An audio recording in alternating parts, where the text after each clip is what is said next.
வணக்கம். இன்றைக்கி பாண்டியன் ஸ்டோர் சீரியலில் என்ன நடந்ததுன்னு பார்ப்போம். ஒரு சில விஷயங்கள் இந்த ஃபேமிலி பேக்ரவுண்டு இருக்கிற ஸ்டோரிஸ் வரும்போது நம்ம வந்துட்டு ரொம்ப யோசிச்சு பார்க்க வேண்டியது இருக்குது.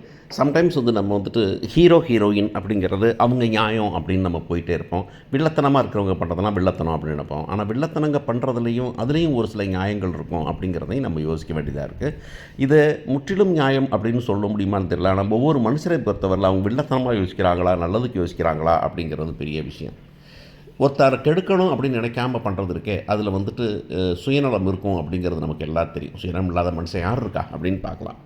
இன்றைக்கி பார்த்தீங்கன்னாக்கா நம்ம செந்தில் காஃபி குடிச்சிட்ருக்கான். மீனா பார்க்குறாங்க, காஃபியை குடிச்சிட்ருக்கான். அவன் ஒன்றும் சொல்லவே இல்லை. அப்புறம் அந்த பொண்ணு நேராக கிச்சனுக்கு போயிடுது. என்னடா காஃபி கீஃபி போட்டிருப்பானா அப்படின்னு சொல்லிட்டு.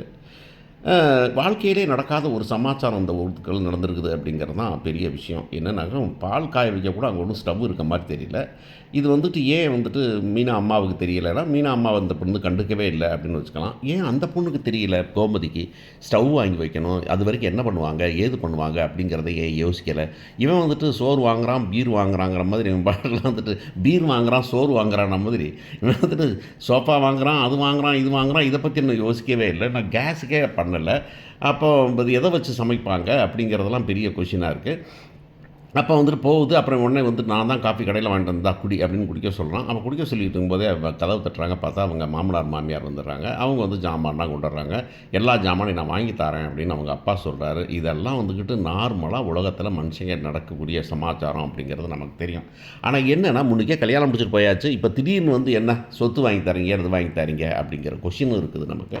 இன்னொன்று, அவங்க அப்பா அவங்கள பொறுத்தவரை இந்த பொண்ணு ஒரு பொண்ணு தான் அப்படிங்கிறப்ப அவங்க வேறு யாருக்கு செய்வாங்க, அவங்களுக்கு செய்கிற ஒரு நிம்மதி வேணும் தானே அப்படிங்கிறது அதுவும் இருக்குது தானே அப்படின்னு பார்க்க வேண்டியதாக இருக்குது. ஸோ இதில் அவங்க தனியாக கொடுத்தன இருக்கிறது பெட்டர் அப்படின்னு அப்பா அம்மா நினைக்கிறது தப்பா?